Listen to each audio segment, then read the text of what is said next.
Mereka itu turunannya dari Yin Yang sebenarnya. Awalnya Yin Yang. Cuma kalau Lause berpendapat bahwa untuk menjadi harmonis bahwa Yin Yang itu manusia harus berserah dengan alam, bersatu dengan alam. Oke.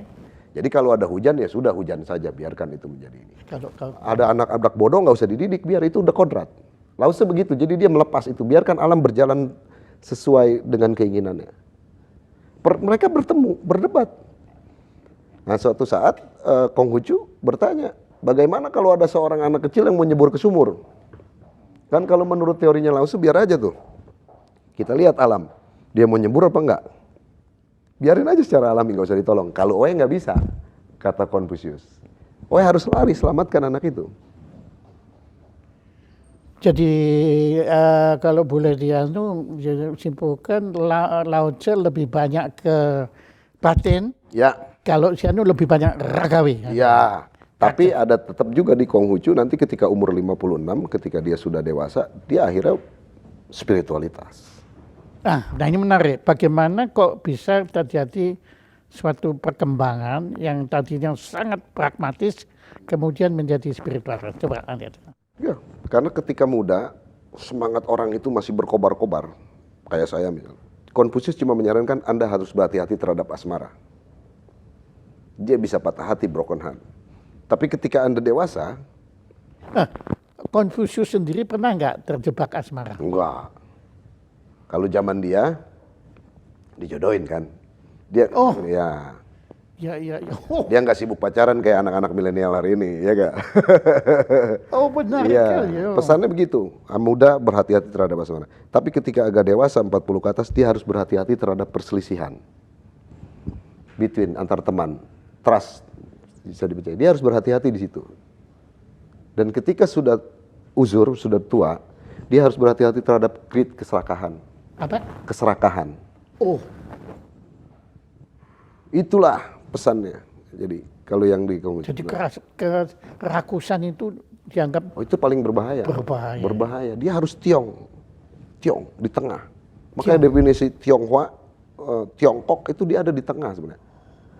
Diambil dari prinsip ini yang filsafat Barat kan selalu mendikotomikan right or wrong, yes or no, opposite. Kalau di dalam filsafat Yin Yang nggak begitu. harmoni. Dominan putih tapi tetap ada spot hitam. Dalam dominan hitam ada spot putih. Kalau di lambang Butong itu, Korea itu. Artinya nggak ada yang absolut. Tidak right or wrong. Dan sebetulnya yin membutuhkan yang, seperti yang komplementer. juga membutuhkan yin. Komplementer. Seperti betulnya kutub polarisasi dalam elektronik. Ya. Kalau nggak ada plus minus, nggak ada energi. Nggak ada lampu, nggak ada neon. Dia komplementer. Makanya ketika dinasti-dinasti Tiongkok misalnya mendiskriminasikan perempuan-perempuan, itu gagal memahami Konghucu, walaupun dinasti Han katanya memakai Konghucu agama negara, itu keliru. Karena perempuan itu menjadi ini, antara langit dan bumi dia, yin yang gitu. Komplementer, saling melengkapi. Maka kalau Konghucu di Indonesia, Anda akan menemukan Pak Jaya, perempuan bisa menjadi leader, pemimpin. Jadi imam, memimpin yang di tengah. Ada. Kalau di kita dari tahun 70-an sudah itu. Clear. Kalau di Tiongkok tapi Anda bicara kok Konghucu di Indonesia. Iya. Apakah beda dengan Konghucu di Cina? Di Cina pasca 1949 Konghucu digebugin. Nggak boleh praktek-praktek Konghucu. Maka kalau hari ini Konghucu diidentikan dengan Cina, Cina yang mana? Cina partai pada saat pasca Partai Komunis Tiongkok atau zaman dinasti Qing ke atas? Hari ini Konghucu kan pernah ada seorang ilmuwan yang saya nggak ingat namanya, bilang, itu ilmuwan barat kalau nggak salah, kalau mau belajar Konghucu justru jangan di Cina tetapi di Indonesia. Iya. Betul itu? Betul itu. Karena hari inilah praktek-praktek ritual yang berdasarkan Wuqing yang ditulis oleh Konfusius itu, bagaimana ketika harus melakukan menghadap kepada langit, lalu baru pada leluhur. Jadi orang Konghucu itu monoteis Pak Jaya. Pak Jaya sebenarnya, saya agak loncat dikit sebenarnya. Ini penting. Karena orang Konghucu dituduh dia politeis, dia sembahyang sama dewa-dewa dan dia menyembah berhala. Keliru itu. Kalau kita main ke kelenteng, pertama semua orang Tionghoa itu dia akan sembahyang di pintu paling depan dan hadap ke langit. Nggak ada lukisan, nggak ada gambar, nggak ada patung di sana. Itulah yang disebut Tian, Tikong. The greatest one. Yang maha itu, yang kita tidak boleh lukiskan bentuknya seperti apa. Baru setelah itu di belakangnya ada Koan Kong, ada siapa. Itu tokoh-tokoh yang kita hormati, teladani. Bukan menyembah, itu hiperdulia memuliakan. Menyembah hanya kepada Tuhan, tiada tempat meminta doa kecuali kepada Tien. Keliru maka. Saya menolak Jadi keras. Kuan Kong itu bukan Tuhan, ya, bukan dewa. Bukan, dia harusnya Tapi kayak tokoh. kita kayak menghormati Diponegoro atau Sudirman. Gus Dur. Iya, sikap-sikap Kuan Kong lah yang harus kita tiru hari ini. Bukan kita sembahyang pada Kuan Kong, kita tungging-tunggingan pakai hiyo apa itu keliru. Maka saya menolak waktu Tuban itu patung segede gajah, saya kan viral itu. Iya. Pak Jaya mungkin udah lihat. Saya tolak itu 2 meter. Tapi teman-teman lintas agama saya dituduh tidak peka, tidak diskriminatif segala macam. Padahal saya orang Konghucu. Ya nggak ada. Kuan Kong kalau dia masih hidup dia tolak itu patungnya segitu, gimana? Kita lakukan dialog imajiner di sana. Justru karena Anda menghormati Kuan Kong, Yap. maka Anda nggak mau itu diberhalakan. Ya? Diberhalakan. Wow, itu bagus, indah sekali. Dan nggak ada memang saya berani kita buktikan. Konghucu juga nggak begitu. Hari ini Konghucu patung segede-gede gajah itu juga nggak ada. Dulu nggak ada. Itu Kim Sin. Itu terpengaruh dari Buddhisme ketika zaman dinasti Tang. Dulu itu cuma tulisan nama, Aksara Mandarin. Mungkin di Indonesia juga ketika ngelihat meja leluhur itu, fenomena foto itu belakangan. Tadinya cuma tulisan papan arwah. Iya. Sinci itu. Pak Jaya mungkin lebih tahu. Ya, yang berdiri itu papan itu. Ada semacam tempat dupa. Iya, sama papan, nggak ada patung, nggak ada foto. Foto itu setelah ada teknik teknologi. Wah, hari ini kan orang bikin patung sebesar-besar. Kuan Im misalnya dipatung sebesar-besar. Yang lain-lain. Dewi Kuan Im sendiri kita kalau bicara historical ya, dia menolak ada seorang biksu mengumpulkan dana untuk membangun kelenteng dia sebesar dari emas. Konon katanya Kuan Im itu turun dan menolak, jangan begitu. Kuan Im itu sendiri di Konghucu ada? Kuan Im itu representasi daripada Yin. Ibu. Nah. Mother. Yangnya siapa? Hian Tian Xiang Te. Siapa itu? Kalau istilah di ini, Dewa Langit Utara. Kalau istilah ini. Tapi terus terang Kuan Im lebih populer ya? Ya, itu kan populer kan, makanya di kalangan teman. Tionghoa juga kan banyak yang nggak paham soal literasi. Tapi ketika Tionghoa ini kan menariknya begini Pak Jaya. Dia bukan pragmatis ya. Jadi dia apa ya? Dia idealis pragmatis dia. Jadi orang Tionghoa lucu kan. Kalau ada batu ada nomornya dia pasangin togel dia kena ya dianggap itu batu suci. Di Konghucu nggak begitu. Justru Konghucu hadir mereform itu supaya praktek-praktek itu tidak ada. Cuma hari ini karena misinformasi segala macam, orang-orang yang begitu dinyatakan dia Konghucu. Konghucu itu hadir untuk mereformasi itu supaya orang nggak salah sembahyang, nggak salah berdoa, nggak salah tempat. Ada aturannya, ada rule, ada ada keteraturan, ada ethics di sana. Itulah. Anda kan demikian menguasai tentang Konghucu ini. Tapi saya khawatirkan Anda kan militan juga kan? Ya. Nah, apa enggak ada, karena militan kan selalu ada perlawanan gitu kan. Ya. Apa ada itu perlawanan terhadap Anda? Justru dari internal. Oh. Nah, sesama Konghucu. Karena saya dianggap mengkhianati. Saya itu kalau, ya ini bukan sombong. Saya ini kan dianggap hari ini kalau di komunitas Konghucu kayak Ulil. Ulil Absar Abdallah. Kira-kira. Karena saya agak berbeda berpikirannya. Karena saya coba menjelaskan sesuatu itu misalnya di Konghucu pakai sembayang, ketika orang tua meninggal dia harus beli rumah-rumahan yang mahal sehingga kalau keluarga yang miskin dia paksain utang pinjem tuh. Iya. Saya bilang itu nggak perlu karena di dalam kitab Konghucu juga nggak ada itu. Iya. Konghucu hanya menyarankan ketika ayah bunda meninggal itu cukup ada telur, nasi putih dan kuacai. Telur. Kenapa telur? Lambang kehidupan. Karena semua orang miskin pun punya telur waktu itu. Secara politis. Yang namanya rumah-rumahan segala macam itu sebenarnya makanya perlu memakai Konghucu itu dia harus belajar historical. Itu zaman dinasti Tang ke belakang. Zaman Konghucu nggak ada. Terus bikin bongpai itu makam itu yang sebesar-besar itu nggak ada. Kalau kita main hari ini ke Santung, makam Konfusius itu sama makam orang pada umumnya, nggak kayak orang Tionghoa yang begini itu makamnya. Nggak ada, dia cuma berdiri segini tulisan Konfusius. Ada, Ada. masih ada. Masih ada sampai hari ini kan menjadi salah satu situs bersejarah yang diakui UNESCO di kota Cifu di Provinsi Santung. Itu tempat tinggalnya. Dia terbesar itu 44 hektar itu. Semua dia punya nisan kuburan nggak kayak yang di Gunung Gadung Bogor, Pak. Yang pakai ini terus apa? Ditaruh bahkan emasnya juga ditaruh di peti segala macam. Cuma sekarang Tionghoa sekarang udah pinter kan. Emasnya emas tiruan. Kalau zaman dulu kan ya semua kan ditaruh. Sekarang enggak. Dia bikin dari yang alat apa tiruan-tiruan gitu.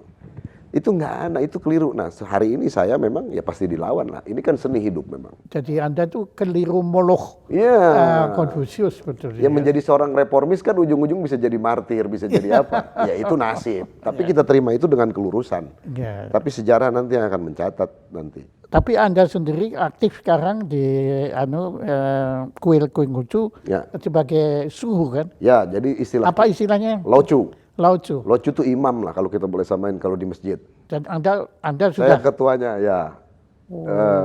Jadi saya termasuk pegang rekor, harusnya saya masuk muri. Karena biasanya Locu itu setua-tua Pak Jaya dan duitnya banyak. Karena dia bandarin kan. Dia yang modalin apa sih. Kalau saya kan masih bocah kemarin kan termasuknya. Nah problemnya kalau kenapa Anda kok bisa diangkat sebagai suhu? pertama begini, kalau di demokrasi Tionghoa itu begini, dia disaring dulu, ada beberapa kandidat, tapi ujungnya nanti Siopue, Papue. Oh, Pernah dengar Papue? Iya, iya. Yin dan Yang. Di depan altar si Sinbeng itu diadu. Kalau dia Yin dan Yang, dia yang menang. Anda Ada. Itu kalau deadlock begitu, kalau dalam masyarakat Konghucu, jadi tidak voting. Siopue berdoa sama Tien, dilempar koin positif negatif. Maka nggak ribut. Gini Pak Kristan, betulnya kalau saya mau ngomong ini mau seminggu gue gak selesai ya. Cuma waktunya yang sekarang terbatas.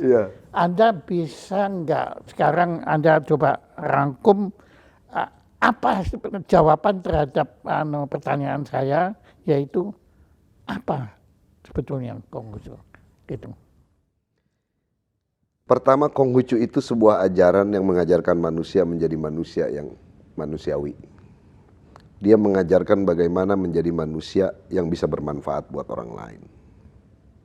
Praktek-praktek dengan latar belakang budaya yang kebetulan saya tertarik dengan Tionghoa, itu hanya sebagai ornamen.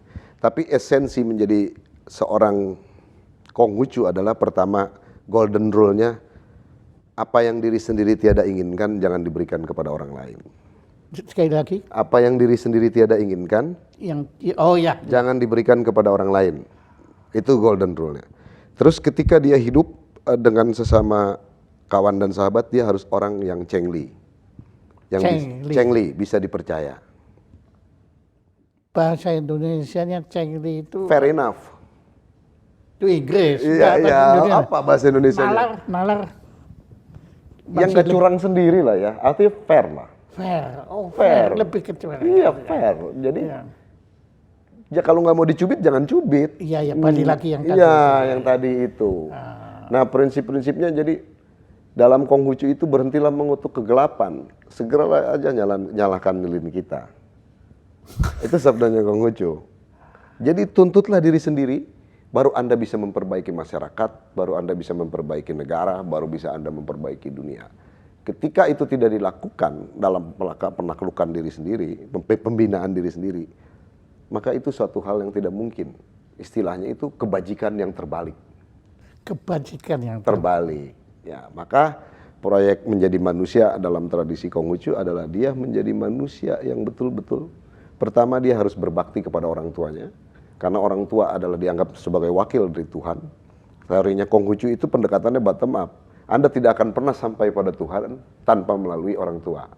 Tuhan biarlah dia menjadi our beyond, tapi kalau kita berbakti, terus sampai terus ya ujungnya Tuhan juga. Karena dalam tradisi Konghucu ya kita anak Tuhan, kita ini keturunan Tuhan. Tapi memang penjelasannya tidak sespesifik apa yang terjadi di Genesis, di kitab Kejadian. Karena dalam tradisi Konghucu kosmologinya ya awalnya semua yin dan yang, baru ada fusi, baru ada Nuwa secara mitologi, baru ada Kaisar Kuning Huangti, baru ada Kaisar Sun, baru terdirilah dinasti yang disebut dinasti Shang, baru dinasti Zhou, sampai terakhir di dinasti Qing. Barulah ditutup di 1 Oktober 1949 oleh pemerintahan Republik Rakyat Tiongkok. Mao Zedong. Mao Zedong, Cina pasca Mao Zedong tidak bisa dikaitkan dengan Konghucu karena Konghucu menjadi korban. Berbeda mungkin dengan Taiwan. Ya, Tapi hari ini agak menarik, saya lagi coba memeriksa. Cina sudah mulai membuat banyak Confucius Institute, misalnya di berbagai negara termasuk film Konfusius. termasuk film Confucius. Ya pasti punya agenda politik. Ya, Whatever lah. Tapi yang pasti saya hari ini menjadi seorang Konghucu di Indonesia. Indonesia adalah surga bagi Konghucu. Walaupun dulu zaman Orde Baru tidak boleh, tapi Setelah Gus Dur. yang tidak boleh itu sebenarnya soal hak-hak sipil. Kalau beribadah sih boleh. Oh, Orde Baru juga menarik. Ya apa yang dilakukan teman-teman Konghucu ketika zaman Gus Dur itu pertarungan melawan hak-hak sipil sebenarnya. Dulu kita harus paksa ganti nama, ya kan harus memilih hanya 5 agama, padahal kita tidak mengimani 5-nya, kan repot. Kita suruh paksa milih. Kalau kita Konghucu, bapak saya termasuk orang yang militan, kata dia, kita kaya enggak, punya duit enggak, satu-satunya kita cuman punya trust, kita lawan. Ya itu aja pilihannya orang desa yang nggak punya berpikir apa-apa. Karena kita itu totally, orang Konghucu itu Indonesia. Nggak ada urusan sama Tiongkok dan yang lainnya. Karena Konghucu jelas doktrinnya, di mana Anda tinggal, di mana Anda tidur, Anda makan di situ Anda wajib mengabdi. Konghucu itu lintas batas. Dulu zaman Konghucu belum ada Tiongkok. Iya. Dia orang negeri lu, dan dia bisa mengembara 13 tahun di negara manapun dia mengabdi. Mengabdilah pada kemanusiaan sebenarnya. Itu. terima kasih Gitu, Pak Krisan Pak Jaya. atas pencerahan Ya. yang singkat tetapi cukup cerah. Cuma ya terus terang kemampuan saya menyerap tentu Iya. sangat terbatas, tapi saya yakin kita semua akan lebih mengenai Konghucu. Terima kasih. Dan saya ucapkan selamat berjuang terus untuk menghadirkan Konghucu di tengah peradaban dan kebudayaan Indonesia. Ban-ban kamsiah, Pak. Wah, bye-bye.